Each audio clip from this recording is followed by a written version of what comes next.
இது உங்கள் சிறகுகள் சமுதாய பண்பலை 89.6 கைத்தறி நெசவாளர்கள் பற்றி நாம தெரிஞ்சுக்கிட்டு இருக்கிறோம். அந்த நெசவாளர்களுடைய நிலை எப்படி இருக்கு, நெசவு எப்படி செஞ்சுக்கிட்டு இருக்காங்கன்னு தெரிஞ்சுக்கிட்டு இருக்கோம். இப்ப நம்ம கிட்ட பேசுறதுக்காக ஒரு நெசவாளர் இருக்காரு, அவர்கிட்ட பேசலாம்.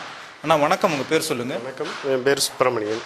சுப்பிரமணியன், உங்களோட சொந்த ஊர் எதுங்கண்ணா? சொந்த ஊர் என்புதூர். என்புதூர்ல இருந்து கைத்தறி நெசவுங்கிறது எத்தனை ஆண்டு காலமாக நீங்க செஞ்சுட்டு இருக்கிறீங்க? நான் 93 இருந்து செய்யறேன்.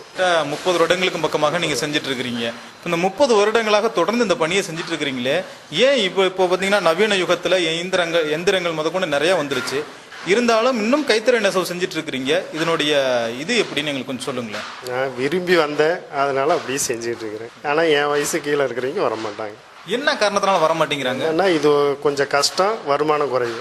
ஏன் இன்னும் வருமானம் குறைவாகவே இருக்கு இந்த தொழில் மட்டும்? இதனால இது பவர்லும் ஆட்டோலும் இப்படி வந்ததுனால இதுக்கு உள்ள மரியாதை குறைஞ்சிருச்சு, வருமானமும் குறைஞ்சிருச்சு. ஆனால் இது ப்ரொடக்ஷன் கம்மியாக தான் கொடுக்க முடியும், தயாரிப்பு அது ப்ரொடக்ஷன் அதிகமாக கொடுக்க முடியும், அதனால இதனோட குறைஞ்சிருச்சு. இப்போ இந்த வருமானத்தை வச்சு ஒரு குடும்பத்தை, கரூருக்குள்ள இருக்கக்கூடிய விலைவாசி நிலவரத்துக்கு குடும்பம் நடத்துறதுங்கிறது எவ்வளவு சவாலான விஷயமா இருக்கும்? ஆமாம், இது நாங்கள் ஊர் கிராமத்திலேருந்து வரனால நாங்கள் அப்படியே சமாளிச்சுட்டு இருக்கிறோம். இங்கே இருக்கிறவங்களாம் மாறிக்கிட்டாங்க, ஒன்று சாம்பிள் இது மாதிரி மாறிக்கிட்டாங்க, இல்லைன்னா கடைக்கு போக ஆரம்பிச்சிட்டாங்க. இப்போ நீங்கள் பாவு போட்டு ஓட்டுறீங்கன்னா ஒரு பாவு எத்தனை மீட்டருக்கான துணியாக கொடுக்கும்? ஒரு பாவு நாங்கள் நார்மலாக 150 மீட்டர் வரைக்கும். இப்போ 150 மீட்டர் பாவு போட்டு ஓட்டுறோம் அப்படிங்கும்போது எத்தனை நாட்களுக்குள்ள நெசவு செய்வதற்கான இருக்கு ஒரு தோராயமாக? அது அவிய இதை பொறுத்து, எவ்வளவு வேலை செய்கிறாங்களோ அந்த இதை பொறுத்து இருக்கு. இப்போ சுப்பிரமணியன் அண்ணன் எத்தனை நாளில் நெய்வார்? 15 நாள் ஆகும். இப்போ இடையில பார்த்தீங்கன்னா நொடி விழுந்துரும், சில நேரத்தில் பாவு நூல் கட்டாயிடும்.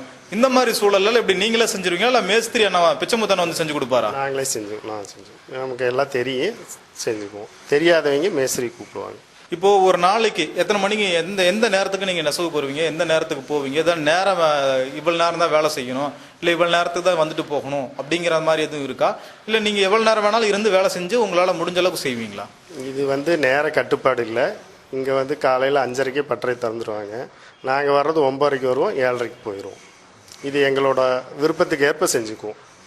சனிக்கிழமைனா நைட்டு கூட இருந்து செய்வோம், வேலை அர்ஜென்ட் இருந்தால், அவ்வளோதான். இப்போ கூலிங்கிறது எப்படி, வாரத்துக்கு ஒரு தடக்கவா இல்லை மாதத்துக்கு ஒரு தடக்கவா, இல்லை அந்த பாவு போட்டிருக்கிற அந்த பாவு முழுசாக நெசவு செஞ்சு முடிச்ச பிறகு தான் நம்ம கூலி கிடைக்குமா? வாரத்துக்கு ஒரு தடவை கூலி கொடுத்துருவோம். அது வாரம் எவ்வளோ செய்கிறோமோ அதுக்கு தகுந்த மாதிரி வாங்கிக்குவோம். அப்போ வாரத்துக்கு ஒரு தடவை நீங்கள் நெசவு பண்ண துணியை நீங்கள் வெட்டி எடுத்து எடைக்கு கொடுத்துருவீங்க? ஆமாங்க, வாரத்துக்கு ஒரு தடவை கொடுத்து கூலி வாங்கிட்டு இங்கே எல்லாம் கொடுத்துருவோம், அவ்வளோதான்.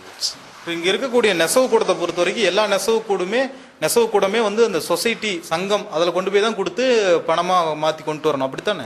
எங்களது எக்ஸ்போர்ட்டு கொஞ்சம் கொடுப்பாங்க, அதுக்கு போக மீதி பூரா சொசைட்டிக்கு தான் செய்கிறோம், போக மீதி சொசைட்டிக்கு. ரொம்ப நன்றிங்க சுப்பிரமணியண்ணா. உங்களுடைய கைத்தறி நெசவு குறித்து உங்களுடைய நிலை எப்படி இருக்குது, நெசவுனுடைய நிலை எப்படி இருக்குன்னு குறித்து நீங்கள் சொன்னீங்க விவரமா. நன்றி உங்களுக்கு. நன்றி. இது உங்கள் சிறகுகள் சமுதாய பண்பலை வானொலி 89.6. நாம கேட்டுக்கிட்டு இருக்கிறோம் கரூர் வெங்கமேடில் இருக்கக்கூடிய சிவானந்தா தெருவில் பெரியார் சாலைக்கு அருகில் அமைந்திருக்கக்கூடிய NNM கைத்தறி நெசவு கூடத்தில் இருக்கக்கூடிய நெசவாளர்களை நம்ம சந்திச்சுட்டு இருக்கிறோம். இப்போ நம்ம கிட்ட பேசுறதுக்காக வானொலியில எப்பொழுதுமே விரும்பி பேசக்கூடிய ஒரு நேயர், ஒவ்வொருத்தருக்கும் ஒவ்வொரு பிரியம் இருக்கும். இவரு ஒரு வானொலி பிரியர். அந்த வானொலி பிரியர்கிட்ட தான் இப்போ நம்ம பேச போகிறோம். வெங்கமேடுனாவே இவரோடு இணைந்த இன்னொரு இரட்டை சகோதரருடைய பெயரும் தான் இடம்பெறும். அப்படிப்பட்ட ஒரு நண்பர் இவர். எவ்வளவுக்கு எவ்வளவு வானொலி பிரியர், வானொலி நண்பர் என்று அறியப்பட்டாரோ அதே அளவிற்கு ஒரு கைத்தறி நெசவாளர், பன்னெடுங்காலமாகவே கைத்தறியை நெய்து கொண்டிருக்கக்கூடிய, நெசவு செய்து கொண்டிருக்கக்கூடிய ஒரு நண்பர். அவரை தான் நம்ம சந்திக்கிறோம். ஐயா வணக்கம், உங்க பேரை நீங்களாவே சொல்லிடுங்களேன். ஐயா வணக்கம், நான் கரூர் மாவட்டம் வெங்கமேட்டிலிருந்து உலகநாதன். நமது சிறகு பண்பலை வானொலி நமது நெசவு கூடத்திற்கு வந்திருப்பது மிகுந்த மகிழ்ச்சி அளிக்கிறது. ஆக எங்களுடைய கஷ்ட நஷ்டங்களை எல்லாம் உங்கள் வானொலியில் ஒளிபரப்புவது மிகுந்த மகிழ்ச்சியாக இருக்கிறது. நாங்கள் இந்த கைத்தறி தொழிலில் கிட்டத்தட்ட 50 வருட காலமாக கைத்தறி தொழில் செய்து கொண்டிருக்கிறோம். இருந்தாலும் இப்போது கைத்தறி என்றால் அது என்ன என்று கேட்கும் அளவிற்கு மாறிவிட்டது. கைத்தறி நெசவு தொழில் குறைந்து விட்டது. இப்போது பவர்லூம் தறியும் எக்ஸ்ட்ரா இன்றைக்கு இருக்கக்கூடிய விசைத்தறிகள் பல்வேறு வேகமாக இயங்கக்கூடிய விசைத்தறிகள் வந்து எங்களுடைய கைத்தறி தொழில் சுத்தமாக முடிந்து விட்டது. அதே நேரத்தில் இளைஞர்கள் எங்களுடன் இணையாக கைத்தறி செய்ய தயாரான நிலையில் இல்லை. ஆக வயதானவர்கள் தான் நாங்கள் நெசவு செய்து கொண்டிருக்கிறோம். ஆக எங்களுடைய காலத்திற்கு பிறகு இந்த கைத்தறி இயங்குமா என்றால் ஒரு கேள்விக்குறிதான்.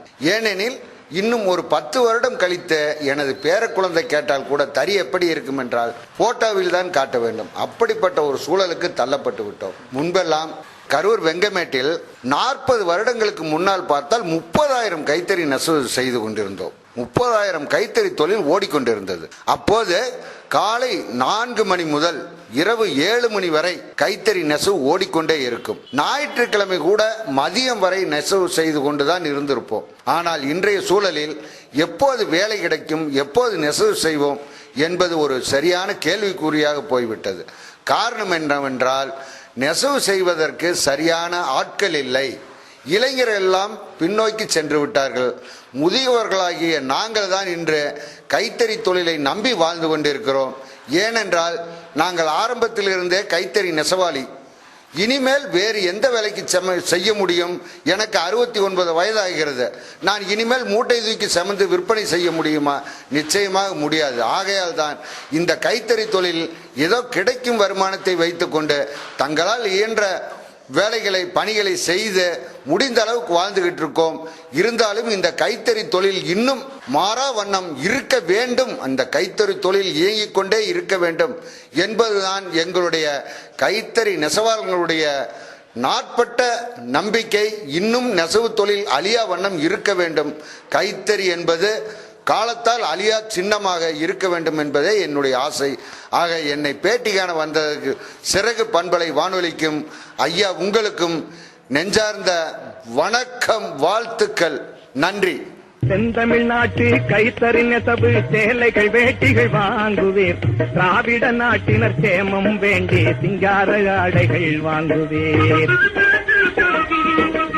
செந்தமிழ்நாட்டு கைத்தறி நெசவு சேலைகள் வேட்டிகள் வாங்குவீர். திராவிட நாட்டினர் சேமம் வேண்டி சிங்கார ஆடைகள் வாங்குவீர்.